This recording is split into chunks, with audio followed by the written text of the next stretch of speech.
Hi everyone. Today we're going to look at how to load film into a Pentax 6x7. I'm going to zoom in here all the way to 28 millimeters. Wow, that's still not close enough.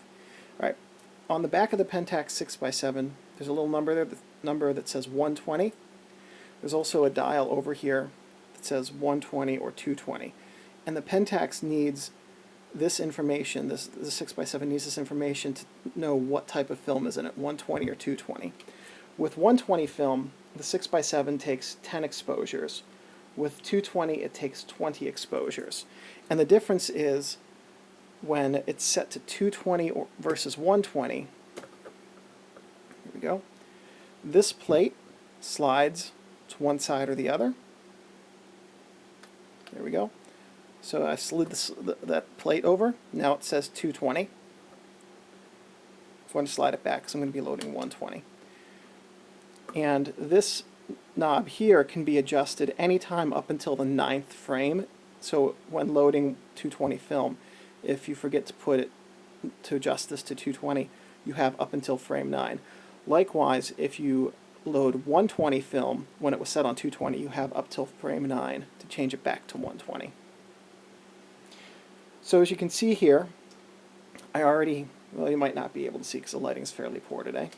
I already have a spool on this side, and this camera requires that a take-up spool be here and that the wide end be pointing directly up when you load the film, because the goal is to have some arrows, which you'll see in a minute, line up with an arrow up here. So I'm going to take an old roll of Ilford Delta 100. Don't need that box, toss it over there. Don't need that paper, toss it over there. So this is what the unexposed roll of 120 film looks like. This is a light-proof paper backing that's been sealed. Don't need that, throw it over there. And you can tell it's not been used because it says unexposed. After the roll's been shot, it will say exposed. So there's a lock down here on the bottom. Lift up that lever, rotate it, pull it out, and there's a little plus or a minus sign, an indentation in the bottom of the spool.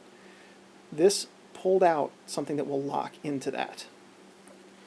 So I want to put the spool in there, and if I line this up correctly, I can twist this.